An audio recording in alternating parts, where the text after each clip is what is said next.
말씀드린 것처럼 오늘부터 일상으로 예배하라 라는 주제로 하루의 삶이 어떻게 예배가 되는가에 대해 살펴보려고 합니다. 오늘이라는 예배를 토대로 했고요. 아침에 잠에서 깨는 순간부터 이를 닫고 식사하고 출퇴근을 하고 또 다시 일을 하고 잠자리에 드는 하루의 시간을 통해서 일상으로 드리는 예배의 삶을 우리가 함께 살아가고자 합니다. 여러분들은 신앙생활을 잘 하고 계신가요? 하루에, 아니 일주일에 몇 시간 정도 신앙생활을 하세요?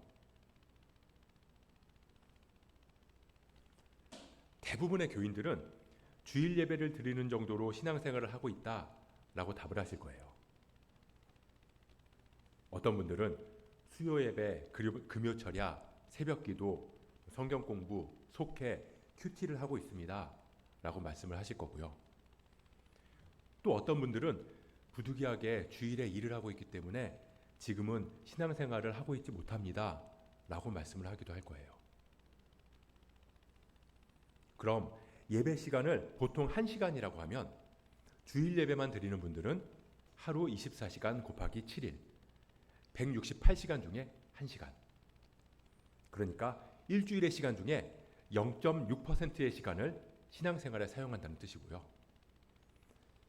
예배와 속회, 큐티 등을 하시는 분들은 하루에 평균 2시간이라고 가정을 한다면 일주일 168시간 중에 14시간, 다시 말해서 일주일 중에 약 8.3%의 시간을 신앙생활을 하는데 사용하고 있다는 거죠.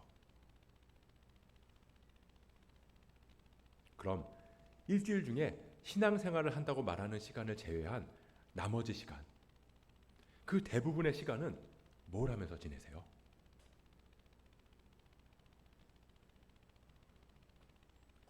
우리는 세상을 이분법적으로 구분하는 걸 좋아합니다. 그러면 명확해지거든요. 영화에서도 보면 영웅과 악당이 나뉘고요. 늘 선과 악이 공존합니다.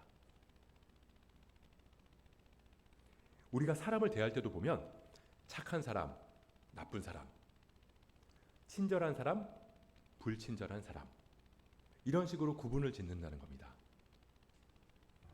우리 스스로를 봐도 그렇잖아요. 우리는 누군가에게는 착한 사람이기도 하고요. 또 누군가에게는 못된 사람이기도 해요. 어떤 사람은 저를 반듯한 사람으로 생각하고 있을 거고요. 또 반면에 어떤 사람은 저를 모난 사람이라고 생각할 수도 있다는 거죠. 저는 어떤 상황에서는 친절하고요. 또 제가 마음에 들지 않는 어떤 상황에서는 친절하지 않은 사람이 되기도 해요. 우리 마음속에는 선한 마음도 있지만 범죄자 같은 악한 마음도 있다고요. 그렇게 세상도 그렇고 사람도 그렇고 이분법적으로 구분짓기가 굉장히 어렵다는 겁니다. 신앙을 볼 때도 그런 것 같아요. 우리는 거룩한 것과 세속적인 것을 구분지어요. 그래서 그 범주를 나누곤 하죠. 예를 들어서 교회는 거룩하고 회사는 세속적이고 목회자는 거룩하고 일반적인 직업을 가지고 있는 사람들은 세속적이고 비영리단체는 거룩하고 이윤을 추구하는 회사는 세속적이고 심지어는 조용히 산책하는 것은 거룩하고 고급 세단을 타고 다니는 건 세속적이다. 이렇게 생각을 한다는 겁니다. 그래서 우리는 우리가 살아가는 삶에 세속적인 부분이 있다고 여기는데 그건 거룩함과 거리가 멀다라고 생각한다는 거죠. 근데 세속이라는 말은 사람이 살고 있는 모든 사회를 통틀어 이르는 말이라는 뜻이거든요. 그러니까 우리가 이 땅에 살고 있는 한 우리가 하는 모든 일들은 세속적인 일들이라는 거예요. 그럼에도 우리는 시간과 공간을 거룩과 세속으로 나눈다는 겁니다. 이곳 예배당도 보면요. 우리가 여기서 우리가 여기를 교회라고 부르면서 함께 모여서 하나님을 예배하기 때문에 거룩한 곳이지 이 공간 자체가 거룩한 건 아니에요. 만약에 여기가 전에 사무실이었다면 그때는 이익을 위해서 일하던 세속적인 공간이었지만 지금은 교회로 꾸미고 의자랑 강제상을 갖다 놓고 십자가를 걸어놓고 성경책을 펴놓았기 때문에 이곳이 세속적인 공간에서 거룩한 공간으로 변한 게 아니라는 겁니다. 성례전도 마찬가지예요. 세례를 받으신 분들은 아시겠지만 물 자체가 거룩한 건 아니잖아요. 그 물을 구별하는 기도를 하고 세례 예식을 하기 때문에 거룩하게 되는 거죠. 예전에는 성지순례 가서 요단강 물을 가져왔다. 그래서 그 거룩한 물로 세례를 준다라고 말하던 교회도 있었거든요. 근데 대부분은 그냥 일반 물을 사용해요. 사실 요단강 물이라고 해서 그 물이 거룩한 것도 아니잖아요. 그냥 일반적인 물을 사용한 세례지만 우리는 세례를 거룩한 예식이라고 말해요. 집에서 하는 샤워랑은 구분한다는 거죠. 여기 걸려있는 십자가도 그래요. 우리가 저 십자가를 보면서 하나님의 은혜를 생각하고 예수님의 보혈을 기억할 수 있는 건 저 나무가 거룩한 나무여서가 아니에요. 우리가 저 십자가를 바라보면서 예수 그리스도를 고백할 수 있기 때문에 거룩한 거죠. 우리가 주일 오전 11시에 함께 모여서 예배를 드려요. 제가 전에 다니던 교회에서는 예배 시간이 주일 오전 11시가 아니라 12시였거든요. 그리고 그 교회는 토요일에도 예배를 드렸어요. 그래서 한참 말이 많았습니다. 어떻게 교회가 토요일에 예배를 드릴 수 있느냐? 이단 아니냐? 교회가 11시에 예배를 해야지 12시에 예배하는 게 말이 되냐? 이런 말들이 있었다고요.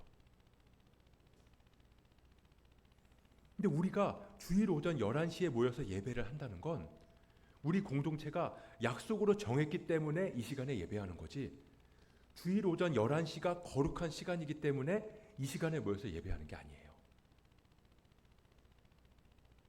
하나님은 우리가 예배하는 주일 오전 11시에만 우리와 함께 하시는 게 아니잖아요. 하나님은 늘 우리와 함께 하세요. 밤이든 낮이든 우리가 교회에 있든 집에 있든 우리가 잠을 자든 깨어 있든 말입니다. 그러니까 그 말은 뭐냐면요. 하나님이 함께 하시기 때문에 그 시간과 공간이 거룩하다. 그렇게 고백한다면 그래서 우리가 하나님이 함께 하시는 시간에 예배하고 신앙생활을 하는 거라면 하나님은 항상 우리와 함께 하시기 때문에 항상 함께 하시니까 교회뿐만 아니라 집에서도 주일뿐만 아니라 주중에도 우리는 예배할 수 있고 예배해야 하고 예배할 수밖에 없다. 다시 말해서 우리의 일상생활이 곧 신앙생활이 될 수 있고 신앙생활이 돼야 하고 신앙생활이 될 수밖에 없다. 이 말입니다. 하나님께서 거룩함과 세속의 구분을 끊으신 확실한 사건이 있는데요. 바로 예수님께서 이 땅에 오신 성육신 사건입니다. 말씀이 육신을 입고 오신 거예요. 거룩하신 말씀, 로고스가 속된 세상에 오셨어요. 근데 그 말씀이 그냥 거룩한 모습 그대로 강림하신 게 아니라 세속을 살아갈 수밖에 없는 육신을 입고 태어나셨다는 겁니다. 말씀이 갓난아기로 태어나서 하루 종일 울어요. 아이를 낳아서 기르신 분들은 잘 아실 거예요. 갓난아기를 키우는 게 보통 일이 아니잖아요. 애는 밤새도록 먹고 자고 싸고 울고 그러면 또 먹여야 되고 기저귀를 갈아줘야 되고 안아줘야 되고 업어줘야 되고 찢겨서 재워야 되고 거기에 어떤 거룩함이 있나요? 거룩함은 고사하고 그냥 잠이라도 푹 잤으면 잠깐의 여유라도 있으면 좋겠다 그런 생각뿐이잖아요. 예수님이 그렇게 오셨다고요. 말씀이 육신되어 오신 분이라서 성경 말씀을 읽어주면 울지도 않고 고개를 끄덕끄덕하면서 흐뭇한 미소를 지으면서 자라나셨을까요? 아니었을 거예요. 아기로 오신 예수님을 양육하는 일은 거룩함과는 거리가 멀었을 거라고요. 성경에는 예수님의 어린 시절, 청소년, 청년 시절의 이야기들이 없어요. 그 말은 특별할 게 없었다는 거예요. 여느 아이들처럼 먹고 자고 친구들하고 짓궂게 놀다가 때로는 엄마한테 혼나기도 하고 바닷가에 고기를 잡으러 나가고 아빠를 따라서 나무를 다듬는 목수일을 하면서 그냥 일상을 살아가셨다는 겁니다. 근데 오늘 예수님의 세례를 보세요. 예수님이 세례를 받고 나오실 때 하늘이 열리고 성령이 비둘기 같은 형체로 그 위에 강림하셨어요. 그리고서는 하나님이 말씀하시죠. 너는 내 사랑하는 아들이다. 내가 너를 기뻐한다. 아니, 예수님은 세례를 받으시기 전에 무슨 특별한 사역을 하신 게 없으셨다고요. 그냥 여느 청년들하고 다를 게 없었어요. 근데 하나님께서는 그런 예수님이 세례를 받으실 때 사랑한다, 기뻐한다 그렇게 말씀하신 거예요. 뭐 예수님이 수많은 병자를 고치신 후에 요단강으로 오셔서 세례를 받으셨다거나 아니면 죽은 나사로를 살리신 후에 오셨다거나 그것도 아니면 부활하신 후에 요단강에 오셔서 세례를 받으셨다면 그때 하늘에서 내가 너를 사랑한다, 내가 너를 기뻐한다 그 음성이 들려온다면 역시 예수님은 사랑받을 만하지, 하나님이 기뻐하실 만하지 이런 말이 나올 텐데 지금 예수님은 그저 아무도 알아보지 않는 그런 무리 중에 섞여 있는 그냥 젊은 청년 중에 하나에 불과하다는 겁니다. 당시 세례는 물에 잠겼다가 나오는 침례였잖아요. 상상해보면 물에 빠졌다가 나온 예수님의 모습이 얼마나 볼품이 없었을까요? 그런데 하나님은 예수님을 향해서 너는 내 사랑하는 아들이다. 내가 너를 기뻐하노라. 그렇게 선포하셨어요. 그러니까 예수님은 하나님의 사랑을 받기 위해서 공생의 사역을 시작하신 게 아니라 이미 공생의 사역 전부터 하나님의 사랑을 받는 존재로 시작하셨다는 겁니다. 이미 그 자체로 하나님이 기뻐하시는 그렇게 충분히 사랑스러운 존재라고 선포하신 거예요. 우리 세례도 마찬가지예요. 가끔 저는 아직 제 자격이 안 돼서 세례를 받을 수가 없습니다 라고 말씀하시는 분들을 봤는데요. 세례는요, 우리가 충분히 자격이 있어서 받는 게 아니에요. 우리가 거룩하기 때문에 받는 건 더더욱 아니고요. 그냥 하나님의 은혜로 받는 거예요. 교단에 따라서는 유아 세례를 인정하는 것도 있고 인정하지 않는 것도 있는데요. 둘 다 나름대로의 신학적인 이유들이 있어요. 성인이 돼서 자신의 입술로 신앙을 고백해서 받는 세례, 너무나 귀합니다. 근데 저는 자격 없는 우리가 하나님의 은혜로 세례를 받는다는 고백을 가장 잘 표현하는 건 유아 세례가 아닐까라고 생각해요. 아이들이 말씀을 스스로 이해할 수도 없고 스스로 신앙 고백을 할 수도 없고 혼자서 예배하거나 혼자서 기도하는 것도 힘든 그때 자기 스스로 자기의 신앙을 증명할 그 어떤 수단을 갖기도 전에 오직 하나님의 은혜로, 아이가 하나님의 자녀로 인정받는 것이기 때문이에요. 그렇게 자기의 노력이나 의지가 하나도 들어가지 않은 오직 하나님의 은혜로 세례받은 그 아이가 자라서 성인이 되었을 때 그 은혜를 바탕으로 스스로 신앙을 고백함으로 입교하는 거죠. 갈라디아서에서 바울은 세례를 그리스도로 옷 입는 것이라고 말합니다. 갈라디아서 3장 27절을 한번 찾아볼까요? 누구든지 그리스도와 합하기 위하여 세례를 받은 자는 그리스도로 옷 입었느니라. 아멘. 옷은 그 사람을 나타내는 거잖아요. 무슨 옷을 입었느냐가 그 사람의 정체성을 나타내요. 군복을 입고 있는 사람은 나라를 지키는 군인이라는 정체성, 사명을 갖고 있다는 거고요. 판사복을 입고 있다는 건 모든 사건을 정의롭게 재판해서 옳고 그름을 가린다는 사명을 띠고 있다라는 거예요. 자기의 사사로운 이익보다 공정한 판결을 더 우선시하겠다는 뜻이죠. 그럼 그리스도로 옷 입었다는 건 뭘까요? 그건 그리스도가 행하신 길을 걸어가면서 제자로서의 삶을 살아간다는 거예요. 내 이익이나 내 뜻이 아니라 그리스도가 선포한 복음을 전하는 그 사명을 감당하겠다는 의미입니다. 바울이 로마서에서는 그 말을 조금 더 강력하게 표현하는데요.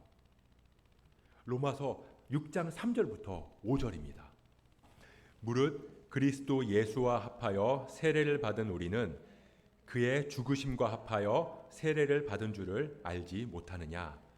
그러므로 우리가 그의 죽으심과 합하여 세례를 받음으로 그와 함께 장사되었나니 이는 아버지의 영광으로 말미암아 그리스도를 죽은 자 가운데서 살리심과 같이 우리로 또한 새 생명 가운데서 행하게 하려 함이라. 만일 우리가 그의 죽으심과 같은 모양으로 연합한 자가 되었으면 또한 그의 부활과 같은 모양으로 연합한 자도 되리라. 아멘. 그리스도로 옷 입었다는 건 다시 말하면 나는 죽었다라는 말이에요. 예수와 연합했다. 즉 나는 죽고 이제 예수로 살아간다는 겁니다. 그게 세례예요. 물에 들어가서 숨이 끊어질 것 같은 순간을 지나고 다시 물에서 건져 올림을 받았을 때 푹 하고 새 숨을 내쉬는 세례의식. 나는 죽고 건짐받은 구원받은 내가 이제 구원자이신 예수님과 함께 새 삶을 살아간다는 의미입니다. 그래서 세례는 우리의 자격이나 능력이 아니라 전적인 하나님의 은혜라는 거예요. 내 노력의 대가로 하나님의 자녀가 되는 게 아니라는 겁니다. 하나님이 구원해 주시고 하나님이 자녀 삼아 주신 거예요. 그런데 우리는 어떤가요? 하나님의 인정을 받기 위해서 살아갈 때가 너무나 많아요. 우리는 인정받기 위해서 살아가는 게 아니라 이미 인정받은 자로서 합당하게 살아가야 하는 겁니다. 내가 하나님의 자녀가 되기 위해서 예배하고 기도하고 말씀을 보는 게 아니라 내가 하나님의 자녀이기 때문에 예배하고 기도하고 말씀을 보는 거라고요. 내가 하나님의 사랑을 받을 만해서 사랑받는 게 아니라 하나님이 사랑해 주시기 때문에 하나님의 사랑을 받는 겁니다. 예수님이 그리스도로서 어떤 사역을 하셨기 때문에 하나님의 사랑하신 게 아니라 예수님 자체가 사랑받는 존재이기 때문에 하나님의 사랑을 받은 것처럼 우리가 하나님을 위해서 무언가를 하기 때문에 하나님의 사랑을 받는 게 아니라 우리가 하나님의 사랑받는 존재로 빚어졌기 때문에 하나님의 사랑을 받는 거예요. 그 차이를 잊지 말아야 돼요. 그래서 우리는 아침에 눈을 뜰 때부터 이미 하나님의 사랑받는 존재예요. 오늘 하루 내가 하나님의 사랑을 받기 위해서 무언가를 해서가 아니라 잠에서 깬 그 순간부터, 아니 잠을 자고 있는 그 순간에도 우리는 이미 하나님의 사랑을 받는 자녀라고요.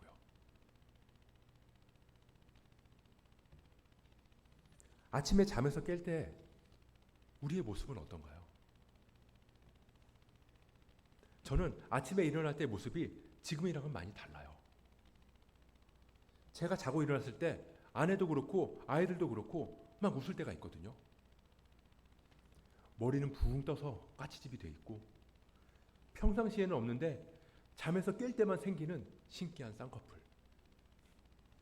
그런 볼품없고 부시시한 모습이지만 아무것도 할 수 없고 아무것도 하지 않는 그 순간에도 저는 이미 하나님의 사랑을 받는 존재라는 겁니다. 그래서 우리는 아침에 일어나면 나는 하나님의 사랑을 받는 존재구나 라는 사실을 기억하면서 고백할 수 있는 거예요.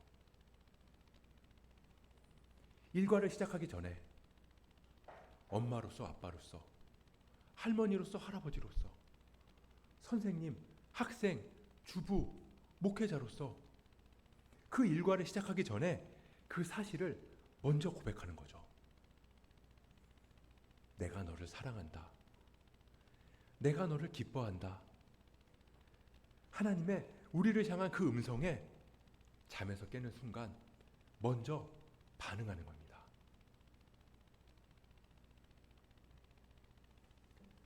그리스도인인 우리는 매일 아침 세례받은 자로서 잠에서 깨어나는 거예요. 매일 아침 그리스도로 옷을 입고 그리스도와 연합돼서 우리에게 은혜로 주어진 그 정체성을 품고 일상을 시작하는 겁니다. 그렇게 우리를 사랑하시는 하나님은 늘 우리와 함께 하세요. 우리가 잠을 자고 있는 순간에도 함께 하세요. 그걸 우리가 깨닫고 인지하지 못할 뿐이죠. 그래서 눈을 뜨는 순간 우리는 고백하는 겁니다. 그러면 그날은 주님이 구별해서 주신 날이 되는 거예요. 그날은 주일이 아니어도 우리에게 거룩한 주님이 날이 되는 거고요. 그곳은 교회가 아니어도 거룩한 하나님의 임재가 있는 곳이 되는 거예요. 그래서 우리는 일상으로 예배하는 겁니다. 24시간, 일주일, 1년 365일, 아니 하나님과 함께하는 평생 동안 우리의 일상생활은 신앙생활이 되는 겁니다. 우리 일상은 그렇게 대단한 이벤트로 가득하지 않아요. 영화 감독인 알프레드 히치콕이 이렇게 말했다고 해요. 영화란 지루한 장면들을 잘라낸 인생이다. 사람들은 영화에서 긴장감 넘치는 추격전이나 흥미로운 사건과 대화를 보고 싶어 하지, 주인공이 산책하거나 만원 버스를 타고 있거나 멍 때리고 있거나 그런 모습을 보고 싶어 하지 않는다는 거예요. 그런 모습을 보더라도 잔잔한 배경음악이 깔린 멋있는 모습으로 비춰지는 것들만 보고 싶어 한다는 거죠. 그래서 우리는 어쩌면 지루한 장면들을 다 잘라낸 그리스도인의 삶을 원하고 있는지도 몰라요. 하지만 하나님은 우리를 자고, 먹고, 씻고, 집을 치우고, 가족들을 챙기고 그렇게 살아가도록 만드셨어요. 그리고 하나님은 이 지루한 부분들을 중요하게 생각하신다는 겁니다. 작고 하찮게 여겨지는 하루하루가 우리를 위해 준비하신 풍성한 삶의 일부라고 말씀하세요.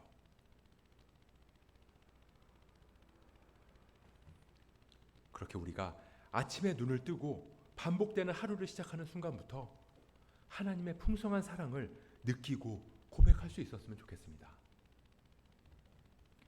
눈 뜨자마자 무릎 꿇고 기도하지 못해도 괜찮아요. 그냥 잠에서 깨서 정신을 차리면서 하나님께서 나를 사랑하는 존재로 빚으셨구나. 나는 하나님의 사랑받는 자녀다. 그렇게 고백하면서 그 은혜를 붙들고 하루를 시작하자는 겁니다. 그리스도 안에서 평범한 하루를 어떻게 보내느냐가 결국 내가 어떤 그리스도인인지를 증명해 주는 거니까요. 그렇게 우리가 하나님의 사랑받는 자로 합당한 일상의 예배를 드릴 수 있기를 주님의 이름으로 축복합니다.